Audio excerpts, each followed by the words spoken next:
नमस्कार, MG TV में आपका स्वागत है। मैं हूं रंजीत छाबड़ा। आइए चलते हैं खबरों की ओर।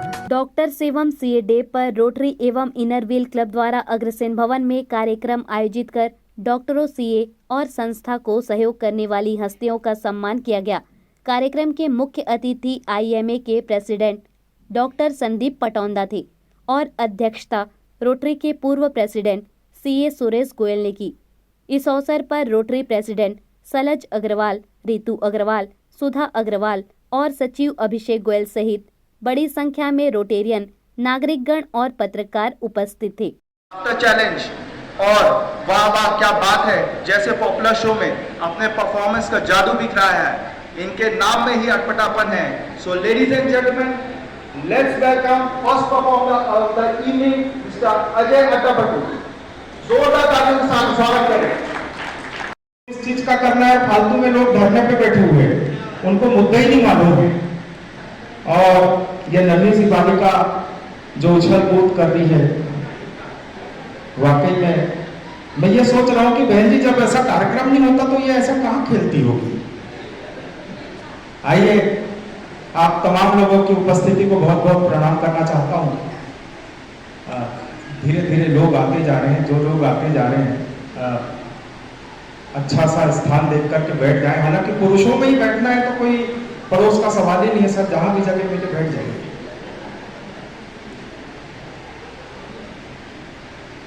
आइए,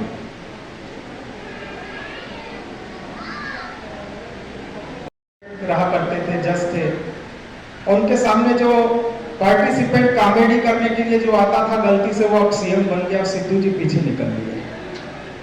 आइए, आप सबको आज के इस खास दिवस की बहुत बहुत बधाई देना चाहता हूँ। आज डॉक्टर्स डे है, सीए डे है।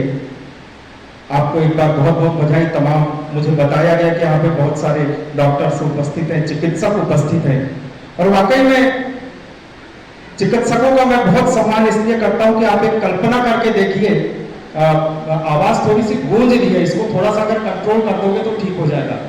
वो बेटा साउंड वाले, आवाज थोड़ी सी गूंज रही है, इसको थोड़ा सा कंट्रोल।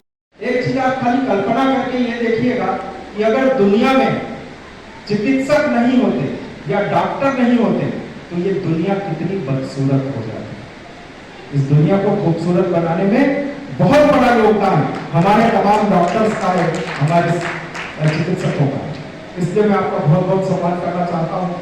और मुझे जिस एंगल से बुलाया गया, मैं तो ठहरा हास्य का करूँ, बस थोड़ी देर आपके बीच में रहूंगा, थोड़ा सा आपको हंसाऊंगा, बुलाऊंगा, थोड़ी सी मस्ती करेंगे, बस, और कुछ भी नहीं। बहन जी बैठ जाइए, बहन जी बैठ जाइए। तो शुरू में ही कार्यक्रम अभी ढंग से शुरू किया ही नहीं अभिषेक जी ने। शुरू में दीप प्रज्वलन करना चाहिए, अच्छा अच्छा काम पहले करना चाहिए। अच्छा काम किए ही नहीं, अटपटे आदमी को पहले ही खड़ा कर दिया, तो जो कुछ भी होगा वो अटपटा ही होगा। अब इसकी कोई आप वो नौबत की अच्छा होना है ना। अगर कार्यक्रम अच्छा लगे तो आप मेरे लिए ताली बजा सकते हो, और अच्छा नहीं लगे तो आप अभिषेक जी से आगे बढ़ जाइए। एक बार पुनः आप सबकी उपस्थिति को प्रणाम करना चाहता हूँ, आपकी ऊर्जा को प्रणाम करना चाहता हूँ। और जैसा कि मैंने बताया, हम तो जैसे ही अभी धमतरी की तरफ आ रहे थे, तो कार से जब हम आ रहे थे तो जैसे ही धमतरी पहुंचे तो एक लड़का मोटरसाइकिल में कट मारता हुआ हमारी कार के सामने आया, धड़ाम से गिर गया। मैं उसको उठाने के लिए गया, तो जैसे ही मैं उसके पास में गया, बोलता है अंकल अंकल रहने दो, ये अपने उतरने की स्टाइल है। तो समझ गया यहाँ के लोग किस मस्ती में रहते हैं। लेकिन बढ़िया लगा, इसी मस्ती के साथ में बैठे रहिएगा, क्योंकि एक चीज कहा जाता है कि पिछले 3 साल हमने जिस त्रासदी को झेला है पूरे देश में, पूरे विश्व में, उस त्रासदी के बाद भी उससे बच करके हम सारे के सारे लोग आज एक साथ बैठे हैं। ये उस ईश्वर का बहुत बड़ा वरदान है। हम ऐसे ही हंसते रहें, मुस्कुराते रहें, क्योंकि हंसी के बारे में मैंने एक बात और सुन रखी है कि जो आदमी हमेशा हंसता रहता है वो कभी भी स्वर्ग नहीं जाता। नहीं है वाली बात नहीं, पूरी बात को सुन लो कि जो आदमी हमेशा हंसता रहता है वो कभी भी स्वर्ग नहीं जाता। और इसलिए स्वर्ग नहीं जाता क्योंकि वो जहां जाता है स्वर्ग वहीं आ जाता है। इसलिए हमेशा हंसते रहो, मुस्कुराते रहो। और एक बात की गारंटी मैं आपको देता हूं कि जो आदमी हमेशा खिलखिला करके हंसता है उसको डॉक्टर की दवाई कम खानी पड़ती है। मैं हास्य के एंगल से ही बात करूंगा। हालांकि हर महीने मैं चला जाता हूँ डॉक्टर के पास में रूटीन चेकअप के लिए, चेकअप करा के चुपचाप आ जाता हूँ। डॉक्टर जो पर्ची लिख के देते हैं वो ले आता हूँ, क्योंकि डॉक्टर को भी जिंदा रहना है। उसके बाद मैं मेडिकल चला जाता हूँ सर, मेडिकल से भी दवाई लेके आ जाता हूँ, क्योंकि मेडिकल वाले को भी जिंदा रहना है। उसके बाद मैं दवाई डस्टबिन में फेंक देता हूँ, क्योंकि मुझे भी जिंदा रहना है। लेकिन आइए थोड़ी सी मस्ती करेंगे। बहुत सारे लोग बात कर रहे थे, अभिषेक जी से चर्चा हो रही थी, बोले आपका एक वो पुराना किस्सा सुना था डॉक्टर से, वो जरूर सुनाना। हम मुंबई में एक कार्यक्रम में गए थे, तो वहाँ पे डॉक्टर्स की कॉलोनी थी, पूरी की पूरी कॉलोनी बसी हुई थी। तो अचानक एक की तबीयत खराब हो गई, हमारे एक साथी आर्टिस्ट की, तो हम उसको लेकर डॉक्टर के यहाँ पे गए। तो हमने वहाँ पे देखा कॉलोनी में बड़ा अजीब कॉलोनी, बहुत अजीब सी कॉलोनी। किसी के आगे 4 कैंडल जल रही है, किसी के आगे 5 कैंडल जल रही है, किसी के आगे घर के आगे 1 कैंडल जल रही है। और हम जिस डॉक्टर साहब के यहाँ गए थे वहाँ 1 भी कैंडल नहीं जल रही थी। तो जैसे ही उन्होंने इलाज चालू किया तो मैंने डॉक्टर साहब से पूछ लिया, मैंने कहा सर ये आपकी कॉलोनी का क्या मामला है? अलग अलग डॉक्टर के यहाँ मैंने देखे, किसी के गेट पे 4 कैंडल, किसी के गेट पे 2 कैंडल, किसी के 1 कैंडल, आपके यहाँ 1 भी कैंडल नहीं जल रही है।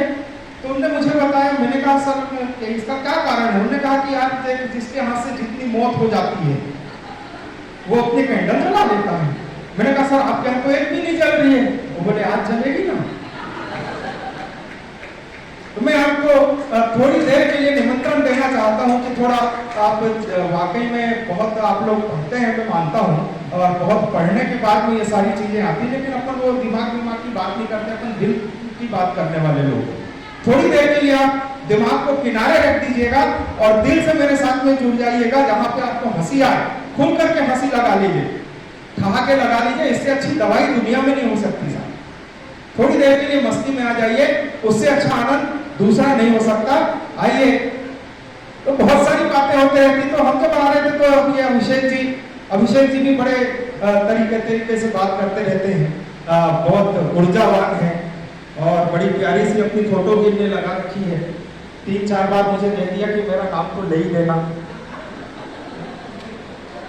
बहुत अच्छे आदमी है, बहुत दान करने में बहुत विश्वास रखते हैं। 1 साल पहले अभी कोरोना के लिए हमने एक चैरिटी किया था, तो इसके पास में हम दान लेने के लिए आए थे अभिषेक जी के पास में। इनने पूरा 1 लाख का चेक भर के हमें दे दिया। चेक लेके जब हम गए तो देखा उसमें साइन था ही नहीं। हमने इनको फिर से फोन किया, मैंने कहा अभिषेक जी चेक में साइन तो कर दो। बोले नहीं साइन नहीं करूंगा। मैंने कहा क्यों? बोले इसी को तो गुप्त दान कहते हैं। तो बहुत अच्छे बढ़िया मस्त लोग हैं। आपके अध्यक्ष साहब सलज अग्रवाल जी भी आपके बीच उपस्थित होंगे। सलज जी अच्छा नहीं, अध्यक्ष लोगों का काम ही यही रहता है, बाकी को आंदोलन में पहले खड़ा कर दो, बाकी अपन पीछे जाएंगे। और डॉक्टर संदीप पटोंदा जी आपकी विशिष्ट अतिथि, आपको भी बहुत बहुत प्रणाम करना चाहता हूँ। हमारे सीए सुरेश गोयल जी आपको भी प्रणाम करना चाहता हूँ। जब मुझे बताया गया कि बोले सुरेश गोयल जी आ गए तो मुझे ऐसा लगा कि वो IBC 24 और डोएट TMT के मालिक सुरेश बाबू जी आ गए। आइए, और श्रुति अग्रवाल जी भी यहाँ पर उपस्थित हैं। अच्छा वो भी पीछे हैं। सुधा अग्रवाल जी हैं। इनकी तिकड़म चल रही होगी कि अब ये करना है, लेकिन आइए आप सबकी उपस्थिति को बहुत बहुत प्रणाम करना चाहता हूँ, बहुत बहुत नमन करना चाहता हूँ। और आज डॉक्टर्स डे के अवसर पर आपने ये कार्यक्रम सजाया है। और मेरी स्थिति तो साहब ये है कि मैं तो ठहरा हाथ से कभी अपने तरीके से अपनी बात करता हूँ। महिलाएं भी यहाँ पर बैठी है तो मुझे एक विषय अचानक याद आ गया। मेरे ससुराल में बहुत खतरनाक आइटम है, लोग लुगाई से परेशान रहते हैं। मैं अपनी सास के मारे बहुत परेशान रहता हूँ। मैंने तो पूरी श्रद्धा के साथ में एकता कपूर के सारे सीरियल देखे कि कहीं तो दामाद के द्वारा सास को निपटाने का कोई उपाय बताए। उसने एक भी उपाय नहीं बताया। तभी सवेरे एक दिन मैंने सवेरे टीवी खोला, वहां पे एक बाबा बोला सास को बाहर खींचो। मैंने कहा अपने काम का सब्जेक्ट यहाँ चल रहा है, लेकिन मेरे ससुराल में सबसे खतरनाक आइटम मेरी सास के 4 दामाद हैं। सीए साहब आपको बता रहा हूँ। हालांकि कोरोना के टाइम पे 2 ही लोगों ने हमारा बहुत ध्यान रखा सर, उसके लिए मैं बहुत बहुत आभारी हूँ आप लोगों का। कोरोना के समय तो डॉक्टर्स ने हमारा बहुत ध्यान रखा, दूसरा पुलिस वालों ने।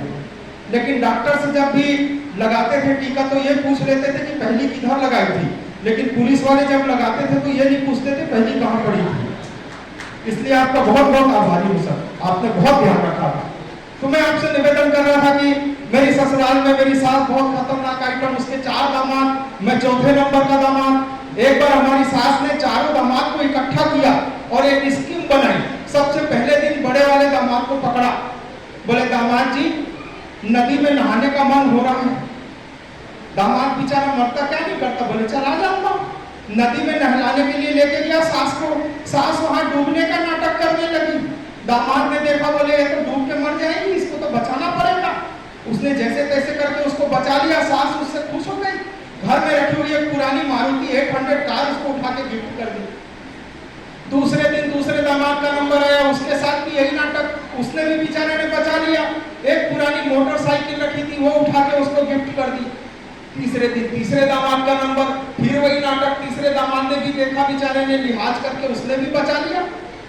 सास उससे भी खुश हो गई। एक पुरानी स्कूटी रखी थी वो उसको उठा के गिफ्ट कर दी। अब चौथे दिन सास ने मेरी तरफ देखा, बोले दामाद जी नदी में नहाने का मन हो रहा है। मैंने कहा आ जाऊंगा, तेरी सारी बात समझ रहा हूँ। मैं भी लेके गया। सास वहां पर वही डूबने का नाटक करने लगी। तो अभिषेक जी ने मुझे जो गणित सिखाया था उसके हिसाब से मैंने गणित मिलाया। मैंने कहा सबसे बड़े वाले दामाद को मारुति 800, उसके बाद वाले को मोटरसाइकिल, उसके बाद वाले को स्कूटी। तो बेटा घटते क्रम के हिसाब से अपने हाथ में खाली साइकिल आनी है। साइकिल के लिए कौन जान जोखिम में डाले, अपन कूदे ही नहीं, सास निपट गई। 2 दिन के बाद ससुर ने खुश होकर मुझे नई मारुति 800 कार गिफ्ट कर दी। ये हंसी के मजे, लेकिन अभी भी थोड़े से कम लोग खुले हैं, थोड़े से और लोग खुल जाएंगे। एक बंदर साथ साथ में सफर कर रहे थे, तो तोता बैठा हुआ था। तोते ने देखा कि बोले ये बटन दबाऊंगा तो बड़ी खूबसूरत सी एयर होस्टेस आएगी। तोते ने बटन दबाया, एयर होस्टेस आई। एयर होस्टेस आई, उसने बोला कि सर मैं आपके लिए क्या कर सकती हूँ। तोते ने बोला कुछ नहीं, मैं तो मजे ले रहा था। एयर होस्टेस को थोड़ा गुस्सा आ गया, बोले ये तो तोता और मजे ले रहा है। बगल में बंदर बैठा था। बंदर ने देखा वाह यार तोता तो बड़े अच्छे से मजे ले रहा है, एक बार अपन भी ले लेते हैं। दूसरी बार बंदर ने बटन दबा दिया। एयर होस्टेस फिर से आई तमतमाती हुई, गुस्से से पहले से ही गुस्से में थी। बोले सर मैं आपके लिए क्या कर सकती हूँ। बंदर बोला कुछ नहीं, मैं तो मजे ले रहा था। एयर होस्टेस गुस्से से तमतमा गई। उसने जाके पायलट को पूरा किस्सा सुनाया। उसने कहा अभी हवाई जहाज का दरवाजा खोलो, दोनों को बाहर फेंकता हूँ। एक हाथ में तोते को पकड़ा, एक हाथ में बंदर को। इतने में धीरे से तोते ने बंदर से पूछा क्यों रे तुझे उड़ना आता है। बंदर बोला नहीं। तो बोले मजे क्यों ले रहा था। छोटी छोटी चीजों से हंसी निकल के आ जाती है। और हम लोग इतने डिप्रेशन में इसलिए रहते हैं क्योंकि हम लोग हंसना भूल गए। मैंने देखा है कि आंख के डॉक्टर मिल जाएंगे, दिमाग के डॉक्टर मिल जाएंगे, पैर के डॉक्टर मिल जाएंगे, पेट के डॉक्टर मिल जाएंगे, लेकिन आदमी का कोई डॉक्टर नहीं साहब। आदमी का अकेला एकमात्र इलाज मैंने जो महसूस किया है वो हास्य है। आप जितना ठहाके लगा के हंसोगे उतनी आपको डॉक्टर की दवाई कम खानी पड़ेगी और जिंदगी को उतनी ही जिंदा दिली के साथ में आप जियोगे। इसलिए मैं चाहता हूं कि खुल करके बैठिए, मस्ती के साथ में, आनंद के साथ में। ये सारे ज्ञान के आडंबर हम उतार करके घर में ये मान के चलो कि बिल्कुल एकदम बच्चे बन के यहाँ पर बैठ जाए। सरदार जी बैठे हुए हैं, पूरी मेहनत के साथ में कैमरे से फोटो उतारे। हालांकि फायदा कुछ नहीं है सरदार जी, आनी तो नेगेटिव है।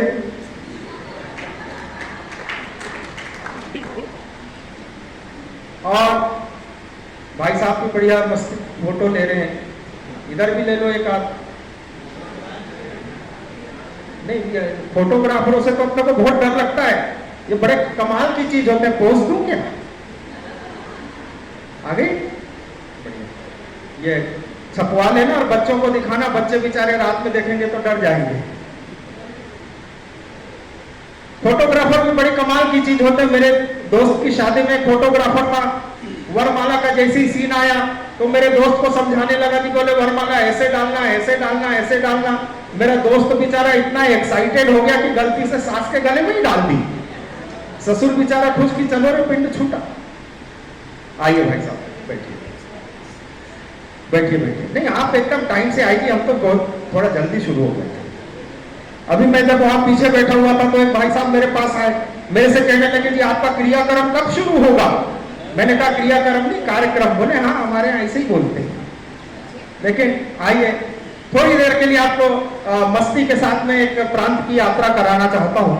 देखना चाहता हूँ कि कितने सारे लोग संकोच को त्याग करके थोड़ी देर के लिए मेरे साथ में जुड़ते हैं।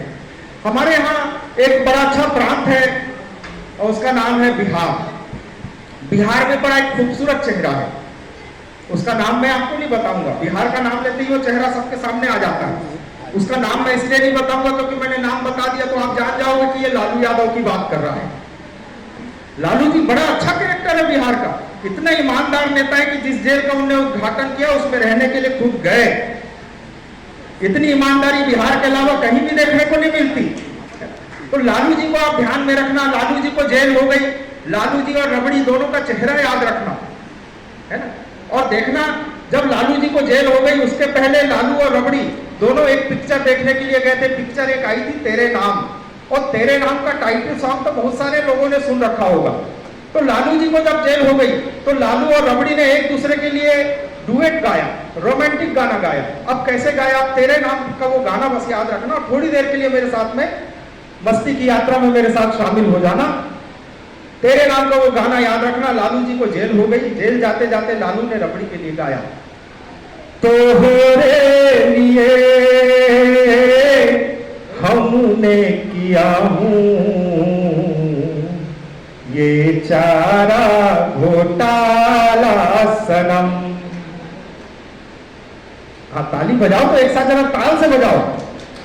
तोहरे लिए हमने किया हूं ये चारा घोटाला सनम। एक बार ताली बजा के बता दो मेरे को सारे लोग। नहीं ऐसे नहीं, ताल पे। और जब तक सही सही ताली नहीं बजाओगे तब तक भगवान कसम यही लाइन गाते रहूंगा। तोहरे लिए हमने किया हूं ये चारा घोटाला सनम। चाहे मिले जेल तो हमको, चाहे निकले दीवाना सनम। और ये ताली बजाने के भी बहुत सारे फायदे हैं। देखो ताली बजाने का सबसे पहला फायदा आपको बताता हूं। ताली बजाने का पहला फायदा ये होता है कि मच्छर पास में नहीं आते, सही है। दूसरा फायदा ये होता है कि बाजू वाला अगर कहीं सोता रहे झपकी लग जाए तो जाग जाता है। और तीसरा सबसे बड़ा जो फायदा है, मैंने सुन रखा है कि हाथ में जो भाग्य की बिगड़ी रेखाएं रहती है, ताली बजाते रहोगे तो आनंद के साथ में वो संवरती रहेगी। और मेरी बात पे तो बड़ी दिक्कत है साहब, मेरी बात पे लोग 3 बार हंसते हैं। पहली बार इसलिए हंसते बोले बाजू वाला हंस रहा है, हंसते रहे नहीं तो अपने को बेवकूफ समझे। और दूसरी बार इसलिए हंसते जब बात समझ में आ जाती है। और तीसरी बार इसलिए हंसते बोले पहली बार तो अपन फूकट में ही हंसे थे। तो मैं नहीं चाहता कि आपकी स्थिति ऐसी हो। आप सही सही जगह हंसो, सही सही जगह ताली बजाओ कि तोहरे लिए हमने किया हूं ये चारा घोटाला सनम। अब सीन देखना, लालू जी को जेल हो गई तो जेल जाते जाते लालू ने रबड़ी से कहा, ऐ रबड़ी हम जल्दी लौट के आऊंगा आऊंगा। ताली कहाँ गई?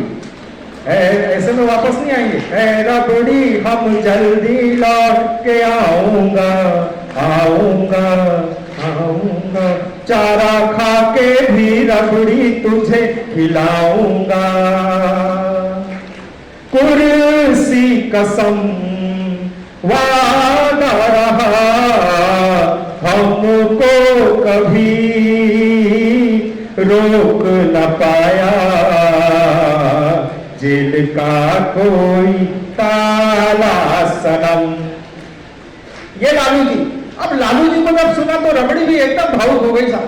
उसकी आंख से मोटे मोटे आंसू के धार बहने लगे। लालू ने उसके आंसू पोंछे तो रबड़ी ने लालू से कहा कि देर न करना जल्दी आना लालू जी लालू जी लालू जी।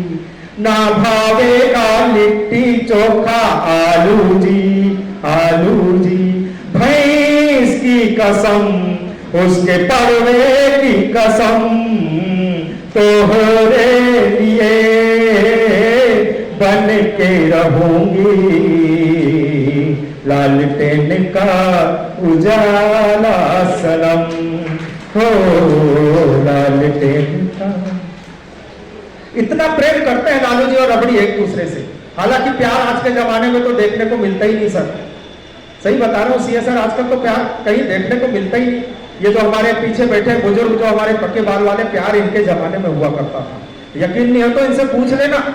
4 पंक्तियां मुझे याद आती है आदरणीय उदय प्रताप जी की, कि हर फैसला होता नहीं सिक्का उछाल कर, ये दिल का मामला है जरा देखभाल कर। और मोबाइलों के दौर के आशिक को क्या पता रखते थे कैसे खत में कलेजा निकाल कर। प्यार तो उस जमाने में होता था।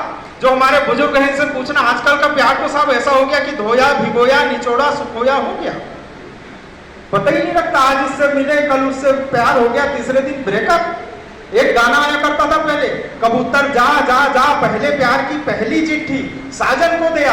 आजकल वो गाना बदल गया है सर, कि कबूतर जा जा जा पहले प्यार की दूसरी चिट्ठी तीसरी को दिया। आजकल प्यार नहीं बचा। प्यार पहले होता था, प्यार ऐसा होता था पहले कि बिल्कुल घड़ी में टाइम मिला करके लड़के चौक में खड़े रहते थे, कितने बजे वो लड़की यहां से स्कूल के लिए निकलेगी। घड़ी में टाइम मिला के उसकी एक झलक पाने के लिए चौक में खड़े रहते थे। अगर लव लेटर लिख लिया तो लव लेटर देने की हिम्मत नहीं पड़ती थी, ऐसा होता था उस समय का प्यार। और थोड़े दिन के बाद में उसी लड़की का बाप उन्हीं लड़कों के पास में आता था और उनसे ये कहता था कि सुनो रे, लड़की की शादी तय हो गई है, सारे लड़कों को आना है काम करने के लिए। वो एक नए प्रयोग की चीज मैं आपको सुनाना चाहता हूं, ताकि जब अजय पट्टू यहां से चला जाए तो आप उस बहाने से उसको याद रखें कि यार उसने कोई एक नई चीज सुनाई है। तो आप कल्पना केवल इतना करना कि पहले हमारे यहाँ जो टेलीफोन आया करते थे तो टेलीफोन में तार लगे होते थे। थोड़े दिन के बाद में हमने एक चेंजेस देखा कि टेलीफोन से तार गायब हो गए। इतने बड़े बड़े मोबाइल के हैंडसेट आते थे, किसी को फेंक के मार दो तो ऐसे लगता था जैसे पत्थर फेंक के मार दिया। धीरे धीरे इंस्ट्रूमेंट इतने छोटे होते गए कि हमारी जेब में आसानी से आ गए। आप कल्पना ये करके देखना कि थोड़े दिन के बाद में आने वाली सदी में जब हम जाएंगे तो ये मोबाइल का इंस्ट्रूमेंट गायब हो जाएगा, लेकिन नेटवर्क फिर भी काम करेगा। एकदम नई कल्पना है, थोड़ा सा जुड़ जाइएगा, बहुत आनंद आएगा। आने वाली सदी में मोबाइल का इंस्ट्रूमेंट गायब हो जाएगा, लेकिन नेटवर्क फिर भी काम करेगा। कैसे? आज जब हमारे यहाँ बच्चा पैदा होता है तो हम उसको लेकर के जाते हैं डॉक्टर्स के पास में कि सर इसको टीका लगा देना, लेकिन उस दौर में जब ये मोबाइल का इंस्ट्रूमेंट गायब हो जाएगा और नेटवर्क फिर भी काम करेगा, उस दौर में जब हम जाएंगे तो बच्चे को हम लेकर के जाएंगे कस्टमर केयर सेंटर। सामने वाले से बोलेंगे इसको एक एयरटेल की सिम लगा देना। बच्चे के अंदर में सिम लगेगी, इंस्ट्रूमेंट गायब हो गया लेकिन नेटवर्क फिर भी चल रहा है सर। देखना जायसवाल जी, एकदम नई चीज। बच्चे को लेकर के जाएंगे कस्टमर केयर सेंटर, इसको एयरटेल की सिम फंसा देना। सामने वाला पूछेगा, बोले मेमोरी कितने जीबी की लगाऊं? बोले आधा जीबी की लगाना, 6 महीने का है, ज्यादा लोड नहीं ले सकता। अच्छा, उस दौर में अमिताभ बच्चन साहब पोलियो का विज्ञापन करते हैं। अगर उस दौर में अमिताभ बच्चन साहब को विज्ञापन करना होगा तो कैसे विज्ञापन करेंगे? बोले आज ही अपने बच्चे को नजदीकी कस्टमर केयर सेंटर में ले जाकर फॉर्मेट कराएं, नहीं तो आपका बच्चा हैंग हो सकता है। सारी चीजें बदल जाएंगी, कल्पना करके देखना। अच्छा, उसमें सिम फंसाई, उसमें चिप फंसाई, तो उसको चलाने के लिए कहीं ना कहीं बैटरी भी फंसानी पड़ेगी। बैटरी का मामला बहुत खराब है सर। बैटरी को अगर उसको चार्ज करना पड़ता है, गलत जगह पे अगर उसकी चार्जिंग उतर गई तो आप बैटरी को ध्यान में रखना। और एक सीन सुनना आनंद के साथ में कि सुहाग रात को पति ने पत्नी का घूंघट उठाया। आपका ध्यान बैटरी पे रहे कि सुहाग रात को पति ने पत्नी का घूंघट उठाया और उसके सुंदर रूप को लगा निहारने। निहारते निहारते अचानक पति थक के सो गया। पत्नी सर पे हाथ रख के बोली, हे भगवान, इसका बैटरी खत्म हो गया। ये नया कॉन्सेप्ट है। अच्छा, अब वो बैटरी को चार्ज करनी पड़ती है। अब उस समय जो फिल्म बनेंगे तो फिल्मों के नाम बदल जाएंगे। नाम कैसे कैसे आएंगे कि हम चार्ज हो चुके सनम, हम आपकी चार्जिंग में रहते हैं, और जब चार्ज किया तो डरना क्या। और फिल्मों के गाने बदल जाएंगे। गाने कैसे कैसे आएंगे कि चार्ज करने वाले कभी डरते नहीं, कभी डरते नहीं, जो डरते हैं वो चार्ज करते नहीं। बाप बेटी को विदा करेगा तो विदा करते हुए गाएगा कि बाबुल की दुआएं लेती जा, जा तुझको सुखी ससुराल मिले। और मैके की कभी ना याद आए, ससुराल में इतना चार्ज मिले। और शादी के गाने बदल जाएंगे, लड़के उछल उछल के गाएंगे, आज मेरे यार की चार्जिंग है, आज मेरे यार की चार्जिंग है। पंडित जी घर में आते हैं रिश्ता मिलाने के लिए। पंडित जी घर में आएंगे तो पूछेंगे, बोले लड़की कितने की? बोले 18 वाट की। बोले लड़का कितने का? बोले 20 वाट का। हाँ, तब तो रिश्ता पक्का। वाले फोन, ये हमारे बुजुर्ग हुआ करते थे, जो पुराने हमारे बुजुर्ग, वो लैंडलाइन वाले फोन। और ये जो नई पीढ़ी है, ये आज की मोबाइल। बस इतना याद रखना कि टीवी पर आने वाले हम दो और हमारे दो के विज्ञापन ने केवल इतना भर किया है। टीवी पर आने वाले हम दो और हमारे दो के विज्ञापन ने केवल इतना भर किया है कि परिवार का मतलब सिर्फ मां, बाप और बच्चे भर रह गया है। हमने अपने पीछे खड़े उन दो बूढ़े मां और बाप को रिश्तों की लिस्ट से छांट दिया है। हमने अपने पीछे खड़े उन दो बूढ़े मां और बाप को रिश्तों की लिस्ट से छांट दिया है और उन्हें किसी लैंडलाइन का कनेक्शन समझकर काट दिया है। तो ये विचार घर कर रहा है कि अपना काम तो मोबाइल से चल रहा है, फिर वो लैंडलाइन का बिल फालतू में भर रहा है। लेकिन हम ये भूल जाते हैं कि हम चाहे कहीं भी रहें, पर पल भर के लिए भी मां और बाप के कवरेज एरिया से बाहर नहीं जाते हैं। और तो और ये लैंडलाइन के बिल ही हैं जो मोबाइल का कनेक्शन लेते वक्त हमारे काम आते हैं। और कविता की अंतिम पंक्तियां आपको सौंपना चाहता हूं कि हम अगर अब भी नहीं चेते, तो कुछ भी नहीं कर पाएंगे, सिर्फ पछताएंगे, पछताएंगे और पछताएंगे जिस दिन खुद हमारे बच्चे हमें छोड़कर हमारे कवरेज एरिया से बाहर चले जाएंगे। हमारे और के द्वारा दी गई प्रस्तुति पसंद आई होगी। चलिए आगे बढ़ते हैं। अब हम उस शख्सियत को बुलाना चाहेंगे जिनका हास्य की दुनिया में सूरज जैसा उजाला, क्योंकि इनका बात करने का अंदाज है निराला। So ladies and gentleman, let's welcome second performer of the evening, mister Neeraj Jain उर्फ जूनियर एहसान कुरैशी। क्या लोगों ने जिस मोहब्बत से बुलाया है, उस मोहब्बत को अपने सीने से लगाता हूँ और सीधे सीधे अपनी औकात पे आता हूँ। हाँ, जहां जहां अच्छा लगे जोरदार ताली बजाना। एक विशेष बात मैं आपको बता दूं कि जो जो व्यक्ति मेरे कार्यक्रम में ताली नहीं बजाता, उसको अगले जन्म में घर घर जाके ताली बजाना पड़ता है। तो जिसके जैसे समझ में आए हंसना। सबसे पहले तो मैं आपको डॉक्टर्स डे और सीए डे की बधाई देता हूँ।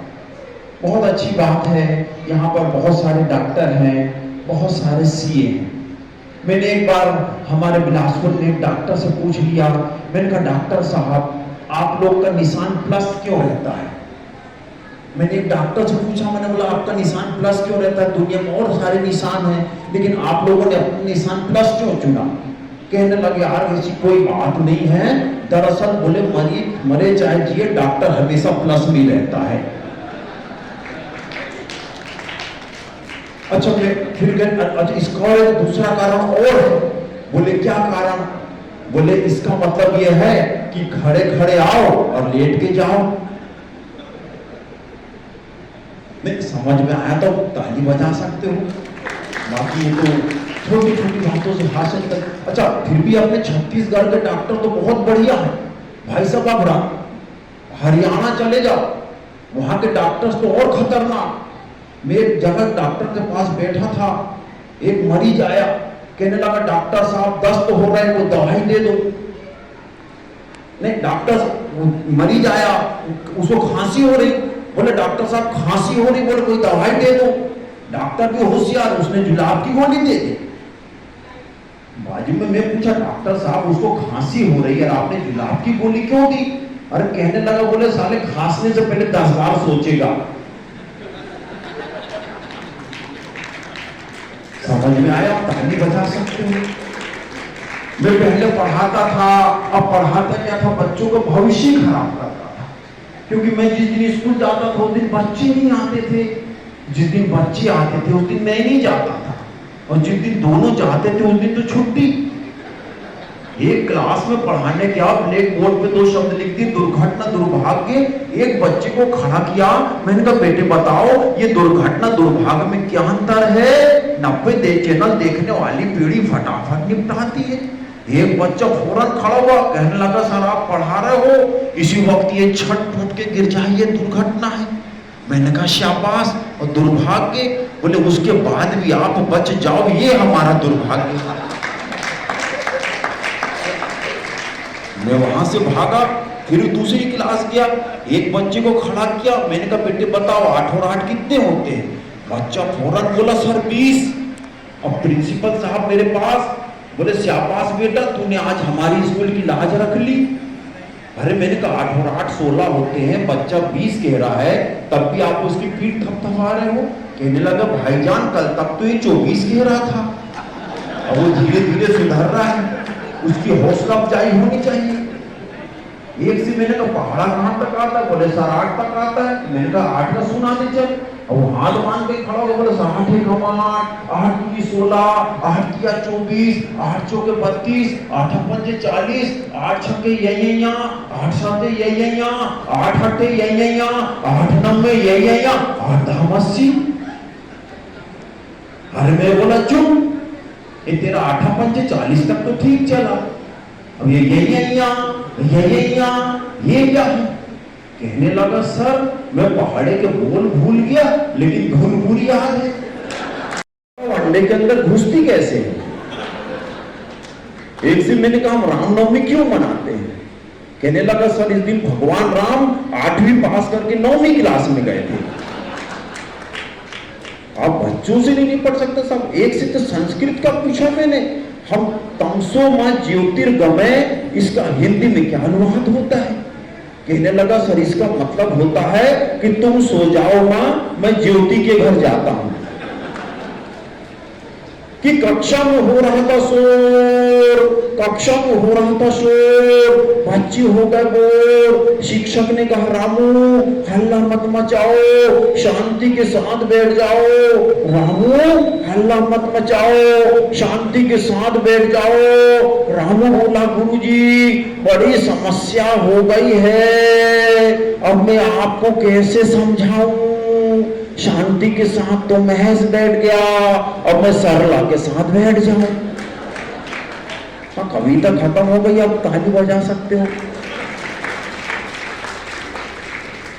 मेरे कार्यक्रम में भाई साहब सामने एक श्रोता बैठा था, वो ताली नहीं बजा रहा था।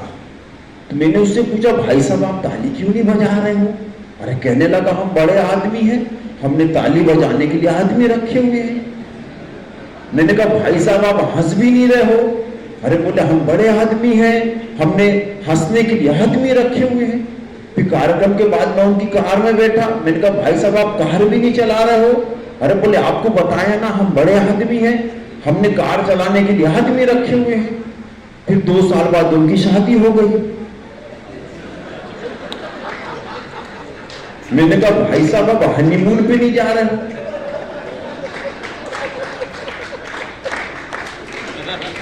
नहीं अच्छा लगा, वो ताली बजा सकते, समझ में आ गया हमको। अच्छा अपन घर में नजर डालो भाई साहब, घर से हास्य। मेरा तो 6 साल का बेटा कॉन्वेंट से आया, इतना खुश। मैंने कहा तू इतना खुश क्यों नजर आ रहा है? अरे कहने लगा पापा हमारे स्कूल में तो ऐसी टीचर आई है, ऐसी टीचर आई है, इतनी सुंदर है, ऐसा लगता पढ़ाती रहे। 40 मिनट का पीरियड तो 5 मिनट में निकल जाता है। मैंने कहा तू पहली क्लास का स्टूडेंट है और एमए की किताब पढ़ने की कोशिश कर रहा है। मैंने कहा बेटा टीचर हमको शिक्षा का दान देती है, हमको ज्ञान देती है, हमेशा उसको अपनी माँ के समान समझना। कहने लगा पापा आप तो हमेशा अपने जुगाड़ में लगे रहते हो। एक दिन उसका रिजल्ट आया, बोले कितने %? कहने लगा 70। अरे मैंने कहा तिवारी जी की लड़की को देख 90%, वर्मा जी की लड़की को देख 95%, शर्मा जी की लड़की को देख 98%। बोले उन्हीं को देखने के चक्कर में तो 70 आए हैं। अंदर से श्रीमती जी आई, चाय लेके आई, मैंने सोचा इनको छेड़ा जाए।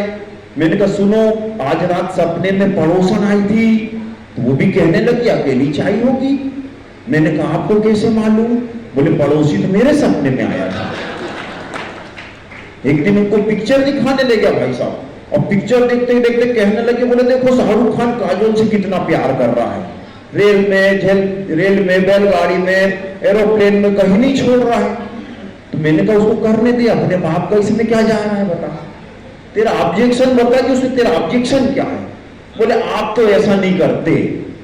मैं बोला भगवान, शाहरुख खान को काजोल से प्यार करने का 5 करोड़ मिल रहा है, तू 20,000 दे, इससे अच्छा करके दिखाता हूं। और वो 5 करोड़ में भी बीवी दूसरे की, और दूसरे की बीवी हो तो अपन तो 10-20 हजार अपने पास से और खर्चा कर देंगे, लेकिन फिर प्यार में कमी नहीं करेंगे। और आप सभी पतियों को भी मैं एक टिप्स देना चाहता हूं कि अगर आपको हमेशा खुश रहना है, हमेशा प्रसन्न रहना है, तो रोज वाइफ से 1 घंटे बात करो, लेकिन शर्त है कि वाइफ दूसरे की हो, तभी आप प्रसन्न रह सकते हो। कि सुबह सुबह यमदूत घर आया, सुबह सुबह यमदूत घर आया, धीरे से दरवाजा खटखटाया।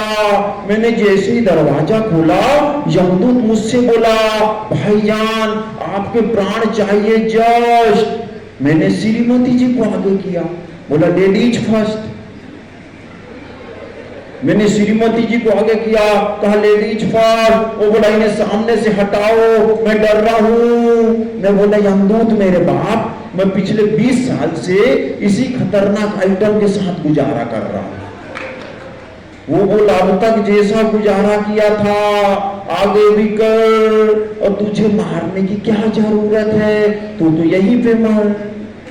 कविता खत्म हो गई, अब आप ताली बजा सकते हो। 2 साल पहले आए थे, मैंने कहा अच्छा, बोले चुटकुला सुनाए थे, मैंने कहा अच्छा, बोले आज मेरी समझ में आया। तो जिसकी जैसे समझ में आए हंसना। फिल्मी गानों की बात करें, जिस गाने पे नजर डालो वहीं से हास्य। पहले हीरोइन, आप सबने देखा होगा, हीरोइन अपना आंचल लहराती थी, गाती थी, बोले छोड़ दो आंचल जमाना क्या कहेगा। पहले ऐसे गाने आते थे। अब हीरोइन अपना आंचल लहरा रही, गा रही, बोले छोड़ दो आंचल जमाना क्या कहेगा। अब हीरो आंचल पकड़ता था, वो गाना गाती थी। आजकल वो रिमिक्स का दौर आ गया, वो हाफ पैंट पहन के गाना गाती, बोले छोड़ दो आंचल जमाना क्या कहेगा। अब हीरो क्या पकड़ेगा क्या छोड़ेगा बताओ। अच्छा फिर भी ठीक है, वो पत्ते पहन के गाना गाने लगे, बोले झिंगा लाला हूं, झिंगा लाला हूं। और तूफान आ गया तो कि फिल्मी दुनिया की हसीन वालाओं, फिल्मी दुनिया की हसीन वालाओं, यानी कि आधुनिक मल्लिकाओं, पत्ते का लिबास पहन के मत नाचो, वरना दुनिया दिशा मोड़ देगी। और उस वक्त क्या करोगे जब तुम्हारे पीछे बकरा बकरी छोड़ देगी। अच्छा एक सनी देओल का गाना आया, और सनी देओल गाता, बोले तू धरती पे चाहे जहां भी रहेगी, तुझे तेरी खुशबू से पहचान लूंगा।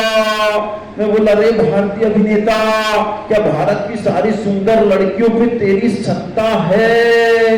पहले ये तो बता तू आदमी की कुत्ता है, सूंघ सूंघ के पहचानता है।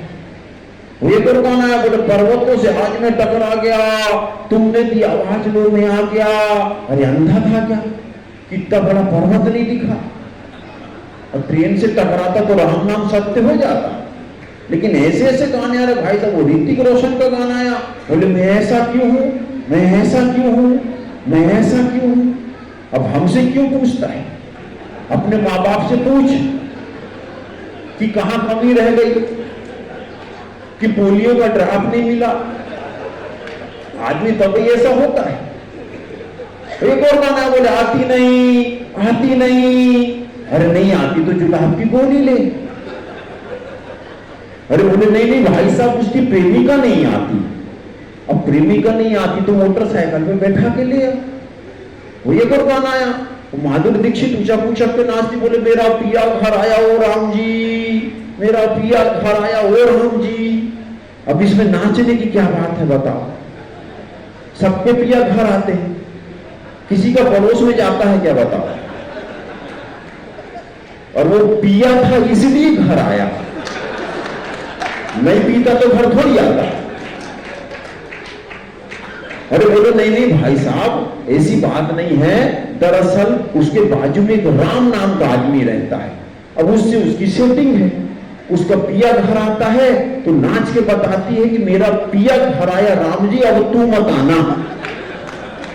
ऐसे ऐसे गाने। यार सुनील शेट्टी का गाना है, बोले सुबह से लेके शाम तक, शाम से लेके रात तक, रात से लेके सुबह तक मुझे प्यार करो। और ड्यूटी कौन जाएगा, तेरा बाप। एक वो और गाना है, बोले एक चुम्मा तू मुझको उधार दे दे और बदले में यूपी बिहार ले ले। और तेरे बाप का है क्या? और देने से पहले लालू यादव से पूछ तो ले, वो देने देगा क्या? और देने देगा तो एक चुम्मा वो भी लेगा। लेकिन ऐसे ऐसे गाने आ रहे। एक और गाना है, बोले सरकारी लोग खटिया जाड़ा लगे, जाड़े में बलमा बड़ा प्यारा लगे और गर्मी में दुश्मन लगता है क्या? कि बरसात में उसका बिस्तर बाहर फेंक देते हैं। भाई बलमा तो हर मौसम में प्यारा। लेकिन ऐसे ऐसे गाने आ रहे। अमिताभ बच्चन का गाना है, बोले सुहाग रात है घूंघट उठा रहा हूं मैं। अब तू नहीं उठाएगा तो क्या पड़ोसी उठाएंगे? बोले चाहूंगा मैं तुझे सांझ सवेरे, और दोपहर में कौन पड़ोसी चाहेगा? फिल्मी गाने पे चर्चा कर भाई साहब, रात भर कर सकते हैं। आपको फिर से कविता से जोड़ता हूं कि एक कैदी को फांसी देते हुए न्यायाधीश ने कहा कृपया आप अपनी अंतिम इच्छा बताइए। कैदी बोला मेरे बदले आप ही लटक जाइए। अब उनने अंतिम इच्छा पूछा, ने बताया। रेलवे से बहुत सारी सुविधाएं मिली, एक असुविधा सभी तक वंचित हैं। आपको उस ओर आपका ध्यान आकर्षित करना चाहता हूं कि जैसे ही घड़ी के कांटों में निर्धारित समय को छुआ, भारतीय रेल का आगमन हुआ। हमने दौड़कर स्टेशन मास्टर को बधाई कि यार भारतीय रेल, और वो भी समय पे आई। वो बोला बाबूजी हमने भारतीय रेल की परंपरा पूरी ईमानदारी से निभाई है। ये तो कल की ट्रेन है जो पूरे 24 घंटे लेट आई है।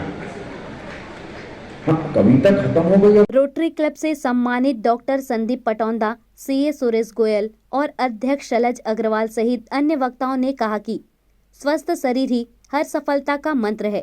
कार्यक्रम को आगे बढ़ाते हुए अब मैं हमारे अध्यक्ष रोटेरियन शैलज अग्रवाल जी से अनुरोध करता हूं कि वे मंच पर अपना स्थान ग्रहण करें।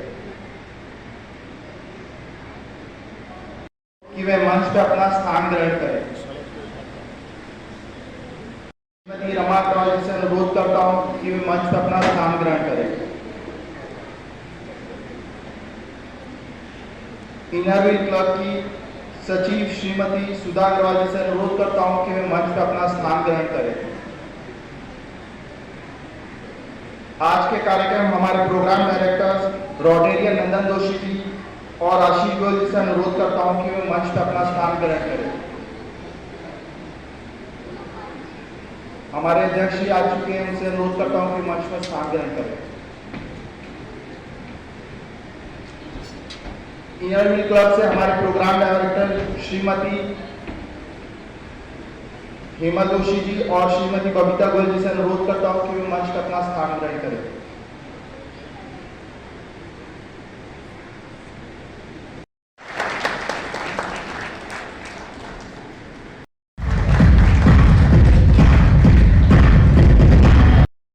सदस्यों से अनुरोध करता हूं कि कार्यक्रम की शुरुआत दीप प्रज्वलन से करें।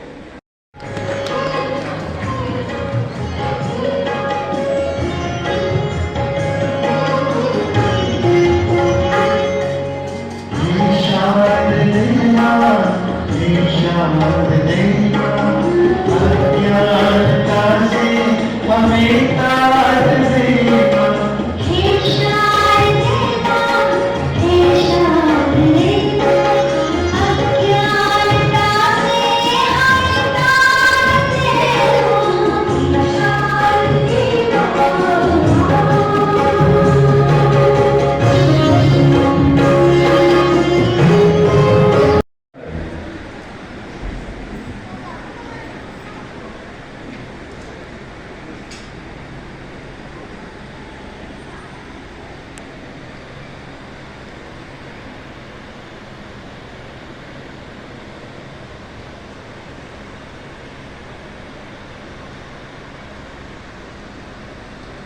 मुख्य अतिथि का स्वागत पुष्पगुच्छ से करें।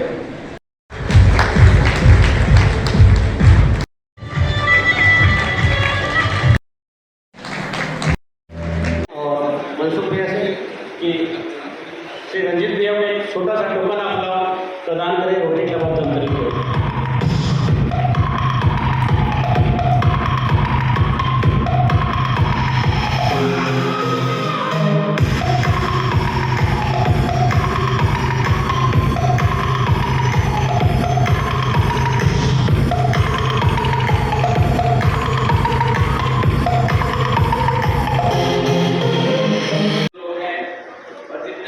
परिवार से आए हुए लोग हैं, आप सबका मैं Indian medical association Dhamtari branch की ओर से हार्दिक स्वागत और अभिनंदन करता हूँ। और साथ ही साथ हमारे चिकित्सकगण और हमारे सीए जितने भी यहाँ उपस्थित हैं, आप सबको मैं आज के दिवस की हार्दिक बधाइयाँ देता हूँ, शुभकामनाएं देता हूँ। आज का जो भव्य और सुंदर कार्यक्रम का आयोजन किया है उसके लिए मैं रोटरी क्लब हृदय से धन्यवाद देता हूँ कि उन्होंने यहाँ पर बुलाकर सम्मानित किया। और इस प्रकार के कार्यक्रमों से बहुत सारी प्रेरणा मिलती है ताकि हम अपने कामों को बहुत ही बेहतर ढंग से कर सकते हैं। इस वर्ष का जो नेशनल डॉक्टर्स डे का जो थीम है, family doctors on the front line. Family जो डॉक्टर है, अगर हम देखें पुराने समय में फैमिली डॉक्टर जो होते थे, सामान्य तौर पर जो जनरल प्रैक्टिशनर्स होते थे उनको हम फैमिली डॉक्टर्स के रूप में देखा करते थे। अब वर्तमान में अगर हम देखें तो फैमिली जो डॉक्टर्स उनकी संख्या काफी कम हो गई, घट गई। लगभग जो है हमारे भारतवर्ष में 17 लाख के आसपास जो है फैमिली डॉक्टर्स हैं। एक और जो सब्जेक्ट स्पेशलिटी के रूप में आया है फैमिली मेडिसिन, जिसमें एमडी भी होता है और ये भी सब्जेक्ट धीरे धीरे अब आगे बढ़ रहा है। लेकिन सन 2020 में जब कोविड काफी बढ़ रहा था तो विश्व स्वास्थ्य संगठन ने एक पैनल बनाई थी और उस पैनल को ये जिम्मेदारी दी गई थी कि जो भी कोविड से संबंधित घटनाएं हो रही है, जो प्रतिक्रियाएं आ रही हैं और जो कोविड के कारण इतनी समस्याएं उत्पन्न हो रही हैं, तो आप जो है इन सारी चीजों का विश्लेषण करके उसकी विवेचना करके कोई अपने रिकमेंडेशन या कुछ संख्या प्रस्तुत करें। और उस पैनल ने पूरे वातावरण की जांच पड़ताल की और जो उनको मिला, जो रिकमेंडेशन उन्होंने किया, उन्होंने 2 महत्वपूर्ण रिकमेंडेशन जो दिए थे विश्व के लिए, ताकि कोविड-19 से जो वर्तमान परिस्थितियां थी उससे लड़ा जा सके और भविष्य में इस प्रकार से जो है इस प्रकार के पेंडेमिक न हो, इस बात पे अपने सुझाव दिए। पहला सुझाव था कि हम जो हमारी प्राइमरी हेल्थ केयर है या प्राइमरी हेल्थ सेंटर है और कम्युनिटी हेल्थ सेंटर है, वो जो है हमारे उनको सशक्त करने की आवश्यकता है। दूसरा जो उन्होंने सुझाव दिया था कि जो प्राइमरी हेल्थ सेंटर और secondary health community health centre हैं, उनको जो है फैमिली डॉक्टर से किस प्रकार से जोड़ा जाए, क्योंकि हमारा जो देश है उसमें बहुत सारा रूरल एरिया है और वहाँ तक जो है हमारे स्पेशलिस्ट नहीं पहुँच पाते हैं। तो किस प्रकार से प्राइमरी हेल्थ सेंटर में फैमिली डॉक्टर्स की संख्या को बढ़ाना चाहिए। अगर आज की तारीख में हम देखें तो हमारी जो इंडिया है उसका हेल्थ का जो पोजीशन है, हेल्थ स्टेटस हमारा जो है लगभग 101 नंबर पे है वर्तमान में, और हमारे देश में फैमिली डॉक्टर्स की संख्या बहुत कम है। तो जो सुझाव आए थे उस सुझाव से ये बातें सामने आई कि किस प्रकार से जो हमारे सिस्टम में फैमिली डॉक्टर्स को प्राइमरी हेल्थ सेंटर से जोड़ा जाए और उस प्रकार से जो है हम ज़्यादा से ज़्यादा लोगों को फैमिली डॉक्टर के रूप में सेवाएं दे सकते हैं। तो ये आज थीम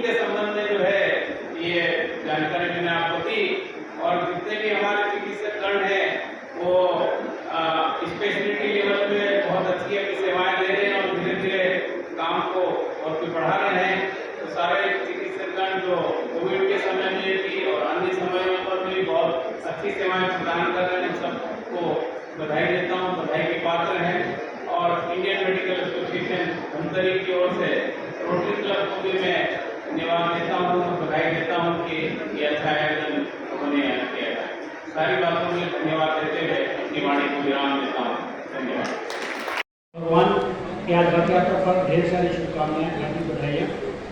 मंच पर उपस्थित आज के हमारे कार्यक्रम के मुख्य अतिथि आदरणीय संदीप पटोदा सर, हमारे गेस्ट ऑफ ऑनर शहर के जाने वाले सीए अग्रवाल समाज के पूर्व अध्यक्ष और हमारे रोटरी क्लब के पूर्व अध्यक्ष आदरणीय सुरेश गोयल जी, मेरे अतिथि मनसुख भैया, सभी प्रोग्राम डायरेक्टर्स और इस कार्यक्रम को मूर्त रूप में देने के लिए जिन्होंने अपना भरपूर सहयोग दिया है, ऐसे हमारे स्पॉन्सर्स, सभी मीडिया बंधु और विशेष रूप से हमारे पूर्व अध्यक्षगण, रोटरी के सभी सदस्य, इनर्जी के मेंबर्स और हमारे भगवान के समान डॉक्टर्स और हमारे व्यापार को संभालने वाले सीए, आप सभी का मैं आज के इस doctors day and CA day पर आपका बहुत बहुत स्वागत करता हूं, अभिनंदन करता हूं।